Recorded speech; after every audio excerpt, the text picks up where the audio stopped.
ദൈവനാമത്തിന് മഹത്വം ഉണ്ടാകട്ടെ. നമ്മൾ വിശ്വാസതയുള്ള നീതീകരണത്തെക്കുറിച്ചും പ്രവൃത്തിയാലുള്ള നീതീകരണത്തെക്കുറിച്ചും ഏകദേശം കാര്യങ്ങൾ മനസ്സിലായില്ല, ഇല്ലേ? എന്തെങ്കിലും സംശയം ഉണ്ടോ? ബ്രദർ ചോദിച്ചു, പിന്നെ പൊതുലേഖനങ്ങൾ എന്നറിയപ്പെടുന്ന എബ്രായ ലേഖനം, യൂദയുടെ ലേഖനം, യാക്കോബ് എഴുതിയ ലേഖനം, 1-2 പത്രോസ്, 1-2-3 യോഹന്നാന്റെ ലേഖനം. ഏദൻ തോട്ടത്തിൽ വന്നപ്പോഴേ ആദാമിനും ഹവ്വയോടും ദൈവം പറഞ്ഞ ഒരു വാക്കുണ്ട്, ഈ നന്മയും തിന്മയും തിരിച്ചറിയുന്ന അറിവിന്റെ വൃക്ഷത്തിന്റെ ഫലം നിങ്ങൾ തിന്നരുത്, തിന്നുന്ന നാളിൽ നിങ്ങൾ മരിക്കും. നമുക്കറിയാതെ അവർ സാധാരണ അവരെ സ്ത്രീയെ ധരിച്ചു, അവൾ തിന്ന് ആദാമിനും കൊടുത്തു, ആദാമും തിന്നു. അവർ മരിച്ചോ? മരിച്ചോ?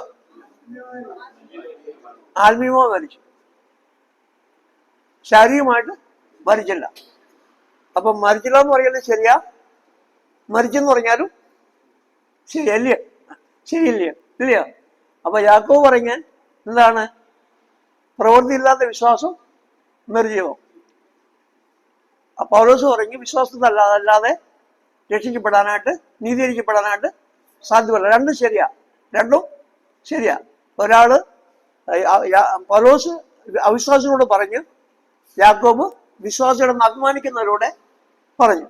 ഇനി പൗലോസ് ദൈവം മുമ്പാകെയുള്ള നീതീകരണത്തെ കുറിച്ച് പറയുന്നു. പൗലോസ് എന്താണ്? ദൈവം മുമ്പാകെയുള്ള നീതീകരണം. വിശ്വാസാലല്ലാതെ ഒരു പാപിയും നീതീകരിക്കപ്പെടുകയില്ല. യാക്കോബ് മനുഷ്യരുടെ മുമ്പാകെയുള്ള നീതീകരണത്തെ കുറിച്ചാണ് പറഞ്ഞത്. യാക്കോബ് പറഞ്ഞു ആരോട്? മനുഷ്യരുടെ മുമ്പാകെയുള്ള നീതീകരണം. കാരണം നിന്റെ ദൈവമായ കർത്താവിനെ പൂർണ്ണ ആത്മാവോടും പൂർണ്ണ ശക്തിയോടും പൂർണ്ണ മനസ്സോടും കൂടെ സ്നേഹിക്കണം. അതുപോലെ തന്നെ നിന്റെ സഹോദരനെയും. രണ്ടു വശം ഉണ്ടല്ലോ, വിശ്വാസമുണ്ട്, വിശ്വാസത്തിന്റെ അനുസരണമുണ്ട്. വിശ്വാസം അനുസരണത്തിൽ കൂടി കാണിച്ചില്ലെങ്കിൽ വിശ്വാസത്തിന് അർത്ഥമില്ല. രണ്ടുപേരും പറയുന്നത് ശരിയാണ്. പൗലോസിന്റെ ലേഖനത്തിൽ കൃപ, വിശ്വാസം എന്നിവ വിഷയങ്ങളെ കുറിച്ച് ഊന്നി പറയുന്നു. യാക്കോബ് പ്രാക്ടിക്കൽ ക്രിസ്ത്യൻ ലൈഫിനെ കുറിച്ച് പ്രാധാന്യം നൽകിക്കൊണ്ട് പറയുന്നു. വിശ്വാസം ഇല്ലാത്ത അനുസരണം, വിശ്വാസം ഇല്ലാത്ത പ്രവൃത്തി വല്ല പ്രയോജനമുണ്ടോ? വിശ്വാസം ഇല്ല, യേശുക്രിസ്തു വിശ്വാസം ഇല്ല. നമുക്കറിയാം, ഞാൻ പല സ്ഥലങ്ങളിലും രാജ്യങ്ങളിലൊക്കെ പോയതാ. വിശ്വാസം ഇല്ലാതെ നമ്മളെ കാട്ടിയും നല്ലവരായിട്ട് ജീവിക്കുന്ന മനുഷ്യരുണ്ട്, ഇല്ലയോ? യഹൂദന്മാരുണ്ട്, പിന്നെ അറബികളുണ്ട്, പിന്നെ ഇന്ത്യയിൽ തന്നെ പല മനുഷ്യരോട് ഞാൻ ഇടപെട്ടിട്ടുണ്ട്. അവർ നല്ല മനുഷ്യരാണ്. ആഴ്ചയിൽ ഒരു ദിവസം ഉപവസിക്കും, അവർ ദാനധർമ്മങ്ങൾ ചെയ്യും, നല്ല മനുഷ്യരാ. പക്ഷെ എന്തില്ല? വിശ്വാസം യേശുക്രിസ്തുവിൽ വിശ്വസിക്കുന്നില്ല. അവർ സ്വർഗത്തിൽ പോകുമോ? ഒരിക്കലും പോകുന്നില്ല. എത്ര നല്ല പ്രവൃത്തികൾ ചെയ്യുന്നവനായാലും 100% അവന് ചെയ്യാനായിട്ട് സാധ്യമല്ല. മാത്രമല്ല, പ്രവർത്തിക്കകത്ത് എന്തോ മരണം ഇല്ല. മരണം, പാപത്തിന്റെ ശിക്ഷ മരണം. ആ മരണം എന്തിനകത്ത് ഉൾക്കൊള്ളുന്നില്ല? പ്രവർത്തിക്കകത്തില്ല, വിശ്വാസത്തിനകത്തുണ്ട്, അല്ലയോ? കായീന്റെ യാഗത്തെ ദൈവം സ്വീകരിച്ചില്ല, ആബേലിന്റെ യാഗത്തെ ദൈവം സാധിച്ചു. അതിന് കാരണം എന്താ? അതിനകത്തൊരു രക്തച്ചൊരിച്ചില് ഉണ്ടായിരുന്നു. പക്ഷെ പ്രവർത്തിക്കകത്ത് രക്തച്ചൊരിച്ചിലില്ല. വിശ്വാസത്തിനകത്ത് രക്തച്ചൊരിച്ചിലുണ്ട്. യേശുക്രിസ്തു എന്റെ പാപത്തിന്റെ പ്രായശ്ചിത്തമായിട്ട് രക്തം ചിന്തി, അവന്റെ രക്തം സകല പാപവും ഒക്കെ നമ്മെ ശുദ്ധീകരിക്കുന്നു. അതിൽ നമുക്ക് മനസ്സിലാക്കാനായിട്ട് കഴിയും. പൗലോസിന്റെ പിന്നെ വിശ്വാസം ഇല്ലാത്ത അനുസരണം പ്രയോജനം ഇല്ലാത്തതായതുപോലെ പൗലോസ് പറയും, അതുപോലെ പ്രവൃത്തി ഇല്ലാത്ത വിശ്വാസവും നിർജീവമാണ്. പ്രവൃത്തി ഇല്ലാത്ത വിശ്വാസം നിർജീവമായിരിക്കുന്നത് പോലെ വിശ്വാസം ഇല്ലാത്ത പ്രവൃത്തിയും നിർജീവമാണ്. അപ്പൊ അത് വളരെ ക്ലിയർ ആയിട്ട് നമുക്ക് മനസ്സിലായി. പ്രവൃത്തി കൂടാതെയുള്ള വിശ്വാസം മൂലം രക്ഷിക്കപ്പെടാൻ കഴിയാത്തതുപോലെ വിശ്വാസം കൂടാതെയുള്ള പ്രവൃത്തി നിമിത്തവും രക്ഷിക്കപ്പെടാൻ സാധ്യമല്ല. പിന്നെ ഒന്നുകൂടെ പറയാം, ഒരു പാപിയെ ദൈവമാണ് നീതീകരിക്കുന്നത്. കൃപയാലാണ് നീതീകരിക്കുന്നത്, വിശ്വാസത്താലാണ് നീതീകരിക്കുന്നത്, യേശുക്രിസ്തുവിന്റെ രക്തത്താലാണ് നീതീകരിക്കുന്നത്, ദൈവശക്തിയിലാണ് നീതീകരിക്കുന്നത്, ദൈവമാണ് നീതീകരിക്കുന്നത്. അവന്റെ പ്രവൃത്തിയിൽ കൂടിയാണ് അത് ദൈവം നീതിയായിട്ട് കണക്കെടുത്തത്. പഴയ നിയമത്തിൽ 2 ഉദാഹരണങ്ങൾ യാക്കോബ് പറയുന്നത് എന്താണ്? ഒന്ന് അബ്രഹാമിന്റെ ജീവിതവും, 2 രഹാബ് എന്ന വേശ്യയുടെ ജീവിതവും. അബ്രഹാം ദൈവത്തിൽ വിശ്വസിക്കാതെ അവന് നീതിയായി കണക്കിടുകയും ചെയ്തു. നമുക്ക് രണ്ടാം അധ്യായത്തിന്റെ അവസാനത്തേക്ക് വരാം. യാക്കോബിന്റെ ലേഖനം 2-ാം അധ്യായത്തിന്റെ അവസാന ഭാഗത്തേക്ക് വരാം. അബ്രഹാം ദൈവത്തിൽ വിശ്വസിക്കാതെ അവന് നീതിയായി കണക്കിടുകയും ചെയ്തു. അബ്രഹാം തന്റെ മകനായ ഇസ്ഹാക്കിനെ യാഗപീഠത്തിന്മേൽ അർപ്പിച്ചിട്ട് പ്രവൃത്തിയാൽ നീതീകരിക്കപ്പെട്ടു. അവന്റെ പ്രവൃത്തികൾ കൂടെ വിശ്വാസത്തെ വെളിപ്പെടുത്തി. പ്രവൃത്തിയോടുകൂടെ വിശ്വാസം വ്യാപരിച്ചു. പ്രവൃത്തിയാൽ വിശ്വാസം പൂർണ്ണമായി. അവന്റെ പ്രവൃത്തിയാൽ വിശ്വാസം പൂർണ്ണമായി. അബ്രഹാമിന്റെ വിശ്വാസത്തിലൂടെ അനുസരണം ഉണ്ടായിരുന്നു. എവിടേക്ക് പോകുന്ന അറിയാതെ പുറപ്പെട്ടു, ഇല്ലയോ? നമ്മളത് എങ്ങോട്ട് പോകണമെന്ന് ചോദിച്ചേനെ. അബ്രഹാം എവിടേക്ക് പോകുന്ന അറിയാതെ, അതിനെന്തൊരു വിശ്വാസമാണ്. ഞാൻ നിന്റെ ചാഴ്ചക്കാരെയും ദേശത്തെയും പിതൃഭവനത്തെയും വിട്ട് ഞാൻ നിന്നെ കാടിപ്പാന്നിക്ക് ദേശത്തേക്ക് പോകാൻ പറയും, ഇല്ലയോ? എവിടേക്ക് പോകുന്ന അറിയാതെ പുറപ്പെട്ടു. അതിന്റെ വിശ്വാസത്തിന്റെ അനുസരണം, അതാണ് നീതീകരിക്കപ്പെടുന്നത്. പിന്നെ അബ്രഹാമിനോട് എബ്രായ ലേഖനം നമ്മള് റോമാലേഖനത്തിൽ 4-ാം അധ്യായത്തിൽ നമ്മൾ കാണുന്നു. 18 മുതൽ 25 വരെയുള്ള വാക്യങ്ങൾ വായിക്കാം. റോമാലേഖനം 4:18 മുതലുള്ള വാക്യങ്ങൾ. നമ്മൾ വിചാരിച്ചും കൂടെ ആകുന്നു. അബ്രഹാമിന്റെ വിശ്വാസവും നമ്മുടെ വിശ്വാസവും ഒന്നാണ്, ഇല്ലയോ? ഒന്നാണ്, വേറൊരു വിശ്വാസമില്ല. അവിശ്വാസം ഒന്ന്, ദൈവം ഒന്ന്, കർത്താവ് ഒന്ന്, വിശ്വാസം ഒന്ന്, സ്നാനം ഒന്ന്, എല്ലാം ഒന്നേ ഉള്ളൂ. അബ്രഹാമിന്റെ വിശ്വാസം പോലെയുള്ള വിശ്വാസമാണ് നമ്മുടെ വിശ്വാസം. എത്ര എത്ര എത്ര നമുക്ക് സന്തോഷിക്കാൻ വകയാണ്. അബ്രഹാമിന്റെ വിശ്വാസം നമ്മുടെ വിശ്വാസം ഒന്നാണെന്ന് പറയുകയാണെങ്കിൽ. അബ്രഹാമിന്റെ വിശ്വാസം എങ്ങനെയായിരുന്നു? അവന് വാർദ്ധക്യത്തിൽ ഒരു കുഞ്ഞ് ജനിച്ചു. അവന്റെ ഇവിടെ വായിച്ചത്, അബ്രഹാം 100 വയസ്സുള്ളവനായാൽ തന്റെ ശരീരം നിർജീവമായി പോയതും സാറയുടെ ഗർഭപാത്രം നിർജീവത്വം ഗ്രഹിച്ചിട്ടും വിശ്വാസം ക്ഷീണിച്ചില്ല. രണ്ടുപേരും ഒരു കുഞ്ഞിന് ജന്മം കൊടുക്കാനുള്ള പ്രായം അവരുടെ ശരീരത്തിൽ ഇല്ലായിരുന്നു. എങ്കിലും ആശയ്ക്ക് വിരോധമായി ആശയോടെ വിശ്വസിച്ചു. അത് അവന് കടകിട്ടു. അബ്രഹാമിന്റെ വിശ്വാസം എങ്ങനെയുള്ള വിശ്വാസമായിരുന്നു? അവൻ വിശ്വസിച്ചപ്പോൾ അവരുടെ ശരീരം ജീവനുള്ളതായിട്ട് മാറിയില്ലയോ? അബ്രഹാമിന്റെ വിശ്വാസം അതായിരുന്നു. നമ്മുടെ വിശ്വാസം എന്തുവാ? പാപങ്ങളാലും അതിക്രമങ്ങളാലും മരിച്ചവരാലും നമ്മളെ ക്രിസ്തുവിനോട് യോജിപ്പിച്ചു. മരിച്ചവരായിരുന്നു നമ്മള്. യേശു ക്രിസ്തു എപ്പോ വിശ്വസിച്ചു അപ്പൊ നമ്മുടെ ആത്മാവ് ജീവൻ പ്രാപിച്ചു, നിത്യജീവൻ പ്രാപിച്ചു. അതാണ്, അതേ വിശ്വാസമാണ് നമ്മുടെ വിശ്വാസം. ഏത് വിശ്വാസമാണോ ഞാൻ രക്ഷിക്കപ്പെട്ടത്, ആ വിശ്വാസത്താൽ നമ്മൾ ജീവിക്കുകയും വേണം. എന്റെ നീതിമാൻ വിശ്വാസത്താൽ ജീവിക്കും. അതാണ് നമ്മുടെ വിശ്വാസം. നമ്മുടെ ജീവിതത്തിലെ കഷ്ടങ്ങളും പ്രയാസങ്ങളും പ്രതിസന്ധികളും നമുക്ക് ദൈവം തരുമ്പോൾ അതിന് നമ്മൾ എങ്ങനെയാണ് തരണം ചെയ്യേണ്ടത്? വിശ്വാസത്താൽ തരണം ചെയ്യണം. അബ്രഹാം അത് ചെയ്തു. പിന്നെ ഏലിയാവിനെ കുറിച്ച് കാണുന്നു. ഒന്ന് അബ്രഹാം, ഒന്ന് രഹാബ്, പിന്നെ ഏലിയാവ്. ഏലിയാവ് നമുക്ക് സമസഭ ഉള്ള മനുഷ്യനാണെങ്കിലും അവൻ പ്രാർത്ഥിക്കുമ്പോൾ മഴ പെയ്തു നമ്മൾ കാണുന്നുണ്ട്, ഇല്ലയോ? പിന്നെ ഒന്നുകൂടെ 4 ഉണ്ടെന്നു. അതപ്പോ ഇവിടെ നമുക്ക് തിരിച്ചു വരാം. അപ്പൊ വേറെ ഒന്ന്, രഹാബ് എന്ന വേശ്യ ഇസ്രായേലിന്റെ ദൈവമായ യഹോവയെ വിശ്വസിച്ചിട്ട് യോശുവയുടെ ദൂതന്മാരെ കൈക്കൊണ്ട് ഒളിപ്പിച്ച് അവരെ രക്ഷപ്പെടുത്തി. അവർക്ക് ഈ യോശുവയുടെ ദൈവത്തില്, ഇസ്രായേലിന്റെ ദൈവമായ യഹോവയിൽ അവള് വിശ്വസിച്ചു. അവൾ എത്ര പാപനിയായിരുന്നെങ്കിൽ അവള് വിശ്വസിച്ചു. അത് അവൾക്ക് നീതിയായി കണക്കിട്ടു. അബ്രഹാം ഒരു യഹൂദനുമാണ്, രഹാബ് എന്ന് പറയുന്നത് ഒരു ജാതീയ സ്ത്രീയുമാണ്. അപ്പം സഭ എന്ന് പറയുന്നത് യഹൂദന്മാരെന്നോ യവനന്മാരെന്നോ വ്യത്യാസം കൂടാതെ യേശു ക്രിസ്തു വിശ്വസിച്ച് നമ്മളെല്ലാവരും ഒരു ശരീരത്തിന്റെ അവയവങ്ങളായി നമ്മൾ തീർന്നു. ദൈവത്തിന്റെ വലിയ കൃപയ്ക്കായിട്ട് നമുക്ക് ദൈവത്തെ സ്തുതിക്കാം. നമ്മൾ ഏതുമില്ലാത്തവരെ നമ്മളെ എത്ര വലിയ കൃപയാലുള്ള വിശ്വാസം നിന്ന് നമ്മളെ രക്ഷിച്ച് നമ്മളെ അനുഗ്രഹിച്ച് ഈ സഭയുടെ അംഗങ്ങളാക്കി തീർത്തതിന് നമ്മൾ എത്രമാത്രം ആ ജീവനാന്തം അവൻ സ്തുതിച്ചാലും അവന് വേണ്ടി ജീവിച്ചാലും നമുക്കത് അവൻ നമ്മോട് ചെയ്ത വലിയ കൃപയ്ക്കത് സ്നേഹത്തിന് അത് പകരമാകുകയില്ല. അത്രമാത്രം ദൈവം നമ്മെ സ്നേഹിച്ച സ്നേഹത്തിനായിട്ട് നമുക്ക് സ്തോത്രം ചെയ്യാം. അപ്പോ അബ്രഹാമും യാക്കോബും പറഞ്ഞത് രണ്ട് ശരിയാണെന്ന് നമുക്ക് മനസ്സിലായല്ലോ. രണ്ട് ശരിയായല്ലോ. അപ്പൊ നമ്മുടെ ജീവിതത്തെ പരിശോധിക്കാം. നമ്മൾ രക്ഷിക്കപ്പെട്ടവരാണ്. നമ്മുടെ വിശ്വാസം യഥാർത്ഥമാണോ? വെറും വിശ്വാസമാണോ? യഥാർത്ഥ വിശ്വാസമാണോ? യഥാർത്ഥമല്ലാത്ത ഞാൻ രക്ഷിക്കപ്പെട്ടവളാണ്, കർത്താവ് മരിച്ചാൽ ഞാൻ കർത്താവിനോടൊപ്പം എടുക്കപ്പെടും എന്ന് ഉറപ്പില്ലാത്ത ആരെങ്കിലും ഇവിടെ ഉണ്ടോ? ആരെങ്കിലും ഇവിടെ ഉണ്ടോ? Praise Lord. അതിന്റെ അർത്ഥം നമ്മുടെ വിശ്വാസം യഥാർത്ഥ വിശ്വാസമാണ്, വെറും വിശ്വാസമല്ല. ദൈവത്തിന് മഹത്വം. അപ്പം യഥാർത്ഥ വിശ്വാസികളെന്ന് അഭിമാനിക്കുന്ന, അവകാശപ്പെടുന്ന നമ്മുടെ ജീവിതത്തിൽ വിശ്വാസത്തിന്റെ പ്രവൃത്തികൾ വെളിപ്പെടുത്തിക്കൊണ്ട് ജീവിക്കണം. അതാണ് ദൈവം നമ്മെ കുറിച്ച് ആഗ്രഹിക്കുന്നത്. പല രീതിയിലും ഓരോ കാര്യങ്ങളും നമ്മൾ പഠിക്കുമ്പോൾ, ഞാൻ ബൈബിള് പഠിക്കാൻ ഇവിടെ ഞാൻ സൗദി അറേബ്യ വെച്ച് രക്ഷിക്കപ്പെടുന്നു പറയാം. അവിടെ എനിക്ക് പഠിക്കാനുള്ളത്, അവിടെ ഇങ്ങനെയുള്ള ബൈബിൾ ക്ലാസ്സോ അങ്ങനെയൊന്നും ഇല്ല.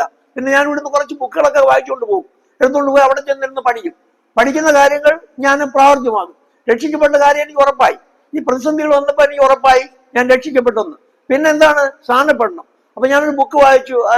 ഈ പിന്നെ കെ.വി. സൈമൺ സാറിന്റെ ഒരു ബുക്ക് അവിടെ എനിക്ക് വായിച്ചു. അപ്പൊ സ്നാനത്തിന്റെ ആവശ്യത എനിക്ക് മനസ്സിലായി. അപ്പൊ ഞാൻ ആവശ്യപ്പെട്ടു എനിക്ക് സ്നാനപ്പെടണം. അപ്പൊ വീട്ടിൽ വന്നു. അവിടുന്ന് വീട്ടിൽ വന്നപ്പോ ഞങ്ങളുടെ വീടെല്ലാം ഓർത്തഡോക്സ് ബാക്ക്ഗ്രൗണ്ട് വീടായിരുന്നു. എല്ലാം കുരിശും യേശുവിന്റെയും അമ്മയുടെ ഒക്കെ പടങ്ങൾ കൊണ്ടെല്ലാം നിറച്ചു വെച്ചിരുന്നത്. എല്ലാം ഞാൻ എടുത്ത് ദൂരെ എറിഞ്ഞു കളഞ്ഞു. കുരിശും എടുത്ത് എറിഞ്ഞു കളഞ്ഞു. അപ്പൊ അതെല്ലാം വിഗ്രഹമാണെന്ന് എനിക്ക് മനസ്സിലായി. കർത്താവ് പറയുന്നത് വിഗ്രഹം ഉണ്ടാക്കരുത്, നമസ്കരിക്കരുത്, മീത സ്വർഗത്തിലെങ്കിലും താഴെ ഭൂമിയിലും ഭൂമിക്ക് ചെയ്ത വെള്ളത്തിലുള്ള യാതൊന്നിന്റെ ബിംബത്തെ ഉണ്ടാക്കിയോ നമസ്കരിക്കുകയോ ചെയ്യരുത്. ചെയ്താൽ എന്തോ 4ാമത്തെ തലമുറ വരെ ദൈവം ശിക്ഷിക്കും. ചെയ്തില്ലെങ്കിൽ, വിഗ്രഹത്തെ ആരാധിച്ചില്ലെങ്കിൽ 1000 തലമുറ വരെ ദയ കാണിക്കും എന്ന് പറയാം. അതെന്ത് പിന്നെ നമുക്ക് സംശയിക്കേണ്ട കാര്യമുണ്ടോ? പള്ളി ഞാൻ പിന്നെ ഓർത്തഡോക്സ് പള്ളി പോകാറായി. ഞങ്ങളുടെ മുറ്റത്തായി ഓർത്തഡോക്സ് പള്ളി. അവിടെ പോകത്തില്ല. പോകാതെ അവരെയും വെല്ലുവിളിച്ചു. അപ്പന് ഇനി ഞാൻ ആ സാക്ഷ്യത്തിലേക്ക് പോകുന്നില്ല. അപ്പൊ അത് തെറ്റാണെന്ന് എനിക്ക് ബോധ്യമായി. അപ്പൊ തെറ്റാണെന്ന് ബോധ്യമായ പിന്നെ പിന്നെ നമ്മൾ അതിലേക്ക് പോകേണ്ട കാര്യമില്ലല്ലോ. ഉണ്ടോ? വേർപാട് വിശുദ്ധി നമ്മൾ ആചരിക്കണോ? നിങ്ങൾ അവരുടെ ഇടയിൽ നിന്ന് വേർപെട്ടിരിപ്പൻ. എന്നാൽ നിങ്ങൾ എനിക്ക് മക്കളും ഞാൻ നിങ്ങൾക്ക് പിതാവും ആയിരിക്കുന്നു. 2 കൊരിന്ത്യർ നമ്മൾ വായിക്കുന്നു. അപ്പൊ നമ്മുടെ വിശ്വാസത്തിൽ കൂടി, നമ്മുടെ വിശ്വാസം നമ്മുടെ പ്രവൃത്തിയിൽ കൂടി വെളിപ്പെടുത്തണം. ഓരോ തീരുമാനങ്ങൾ എടുക്കുമ്പോഴും ഞാൻ വസ്തു വാങ്ങിച്ചപ്പോഴും പിന്നെ ഒരു തീരുമാനം എടുത്തു. ദൈവത്തിലുള്ള ദൈവത്തിനും കൈസർക്കുള്ളത് കൈസർക്കും.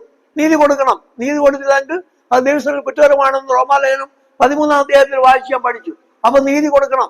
നീതി വെട്ടിക്കുന്നത് മോഷിക്കുന്നത് പോലെ പാവമാണ്. നീ വസ്തു വാങ്ങിച്ചപ്പോ മൊത്തം ആ വസ്തുവിന്റെ വില പ്രമാണത്തിൽ എഴുതി എത്രമാത്രം പിന്നെ ടാക്സ് കൊടുക്കണോ അത്രയും ടാക്സ് 12% ടാക്സ് കൊടുത്ത പ്രമാണം എഴുതി. അത് വിശ്വാസത്തിന്റെ പ്രവൃത്തിയാണ്. സ്ഥാനപ്പെട്ടത് വിശ്വാസത്തിന്റെ പ്രവൃത്തിയാണ്. വേർപെട്ടത് വിശ്വാസത്തിന്റെ പ്രവൃത്തിയാണ്. അപ്പൊ നിരപ്പില്ലാത്തവരുടെ നിരപ്പാക്കണം. അതും വിശ്വാസം നിരപ്പില്ല. അപ്പൊ എന്റെ ചേട്ടനോട് എനിക്ക് വലിയ പണക്കമായിരുന്നു. ബോംബെ വെച്ച് വളരെ പണക്കമായിട്ട് പിന്നെ സൗദി പോയത്. തിരിച്ചു വന്നു. രക്ഷിക്കപ്പെട്ടപ്പോൾ ഞാൻ എന്റെ ചേട്ടനെ വിളിച്ച് ഞാൻ ക്ഷമ ചോദിച്ചു. അത് വിശ്വാസത്തിന്റെ പ്രവൃത്തിയില്ല. നിങ്ങൾ കർത്താവിന്റെ വചനം പറയുന്നതാണ്, നിങ്ങൾ മറ്റുള്ള പിഴകളെ ക്ഷമിക്കാഞ്ഞാലോ സ്വർഗസ്വനായ പിതാവ് നിങ്ങളുടെ പിഴകളെയും ക്ഷമിക്കുന്നില്ല. വിശ്വാസത്തിന്റെ പ്രവൃത്തി നമ്മൾ കാണിക്കണ്ടേ? അങ്ങനെ ഓരോ തീരുമാനം എടുക്കുമ്പോഴും നമ്മുടെ ഓരോ ചിന്തയിലും നമ്മുടെ ഇടപാടുകളിലും നമ്മുടെ ഓരോ പെരുമാറ്റത്തിലും നമ്മൾ എന്തോ കാണിക്കണം? വിശ്വാസത്തിന്റെ പ്രവൃത്തിയെ നമ്മൾ വെളിപ്പെടുമ്പോൾ നമ്മൾ കൂടി ദൈവനാമം മഹത്വപ്പെടുവാണ്ടൊക്കെ ഇടയായി തീർന്നു.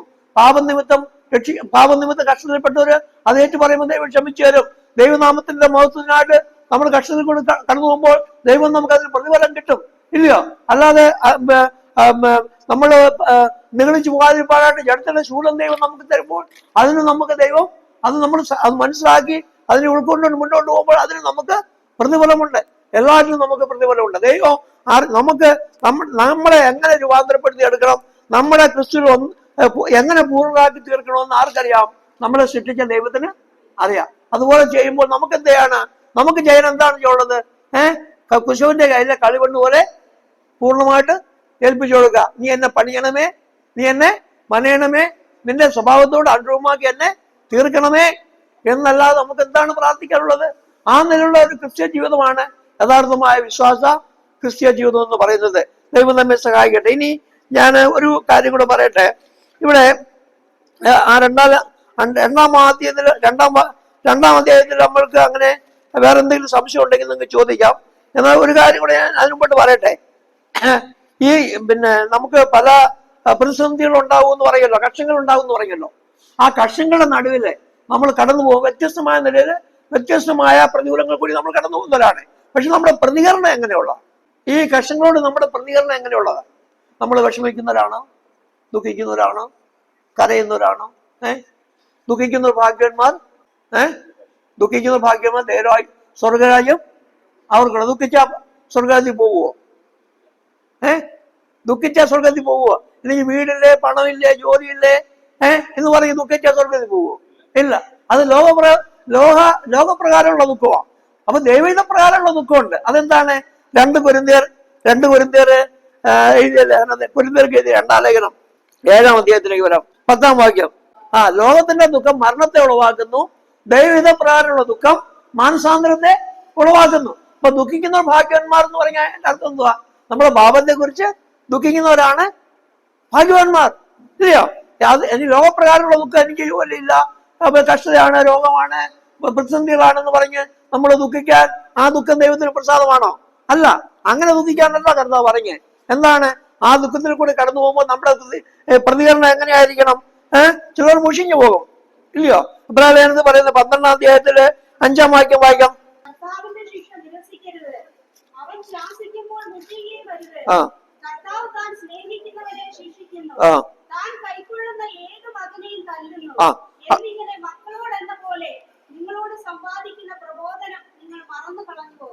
പത്തും 11 വായിക്ക്.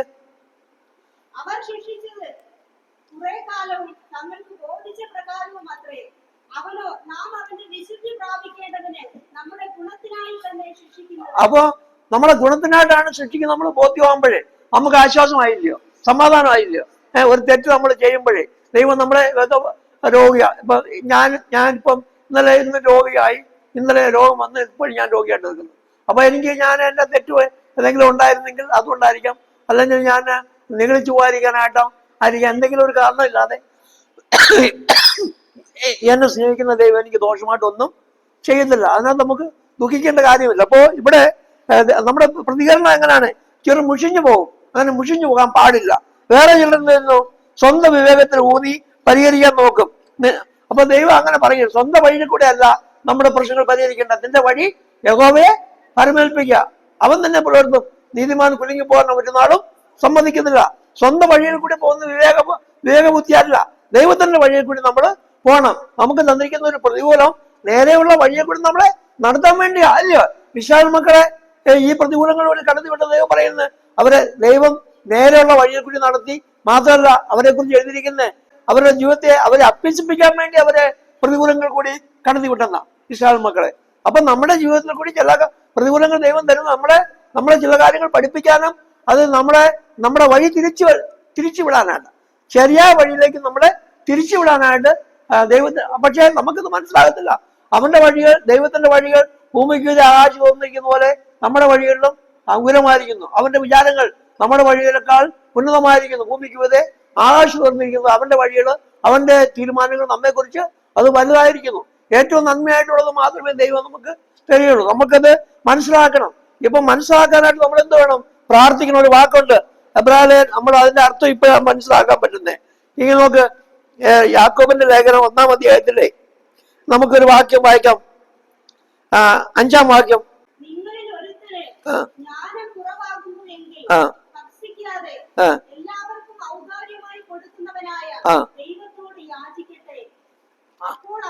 അപ്പോൾ അവന് ലഭിക്കും. അപ്പൊ നിങ്ങൾ ഒരുതിന് ജ്ഞാനം കുറവാണ്. ഏത് ജ്ഞാനമാണ്? നമ്മളെ പ്രതികൂല ദൈവം കടത്തി വിടുന്നതിന്റെ ദൈവത്തിന്റെ ഉദ്ദേശം എന്താണെന്ന് ദൈവത്തോട് പ്രാർത്ഥിക്കുമ്പോൾ ദൈവം നമുക്ക് അത് പറഞ്ഞതിന്, അതിനാ പ്രാർത്ഥന, അതാ ആ വാക്യത്തിന്റെ അതിശയം. നിങ്ങൾ വിവിധ പരീക്ഷകൾ കൂടി കടന്നു പോകുമ്പോൾ നിങ്ങൾ ദൈവത്തോട് പ്രാർത്ഥിക്കുക.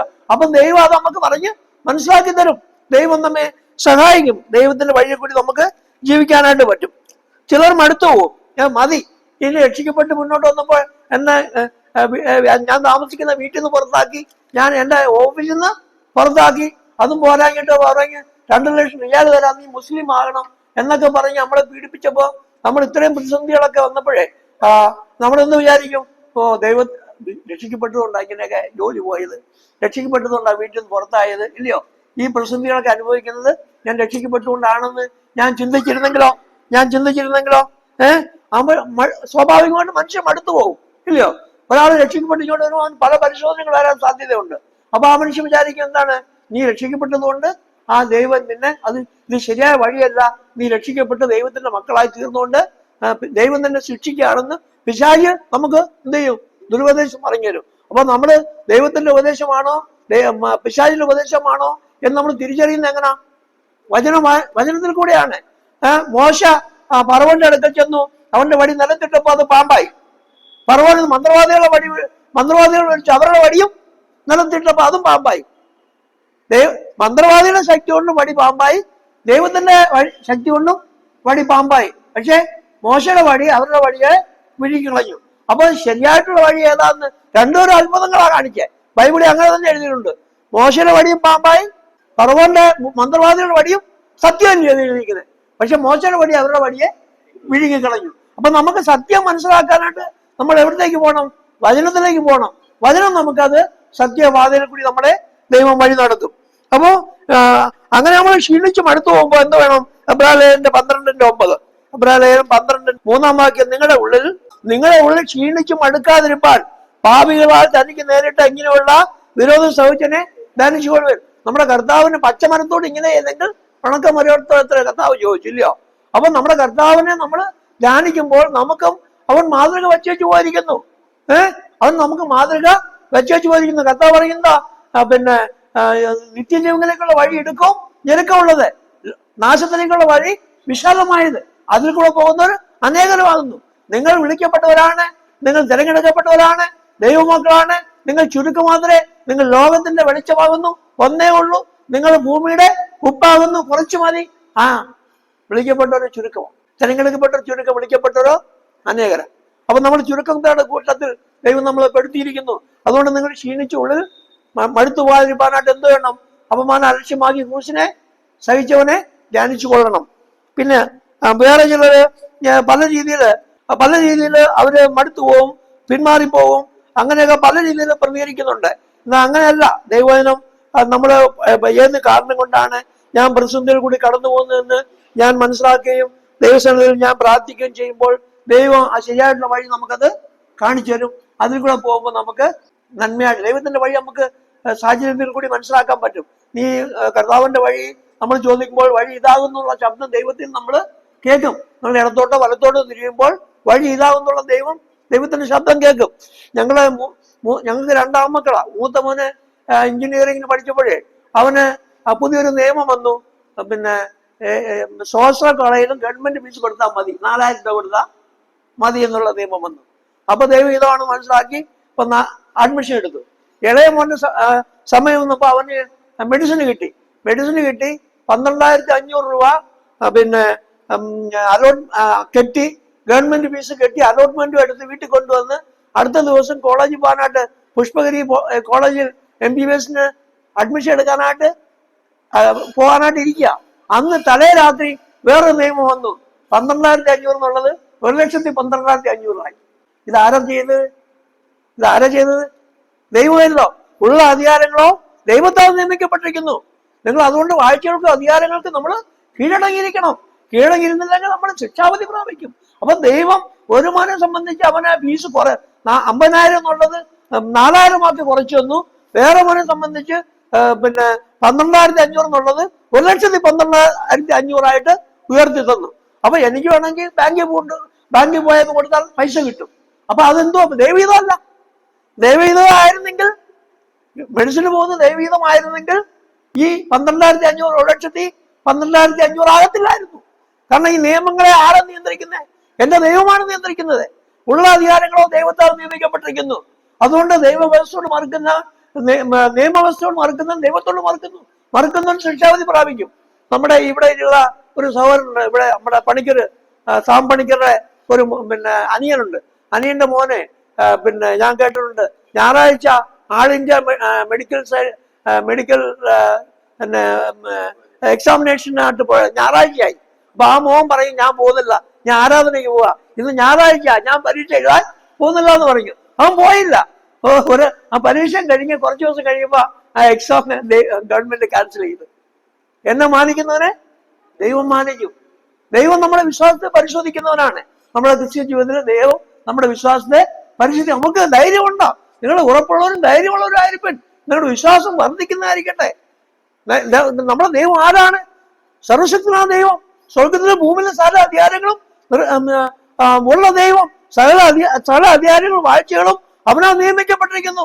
നിയമിച്ച് മാത്രമല്ല, ആ ദൈവം നമുക്ക് വേണ്ടി തന്നെത്താൻ തന്നത് മാത്രമല്ല, പിന്നെ എഴുതിയിരിക്കുന്നത് അവനെ തന്നെ നമുക്ക് തന്നുവിരിക്കുന്നു, സഭയ്ക്ക് തന്നുവിരിക്കുന്നു.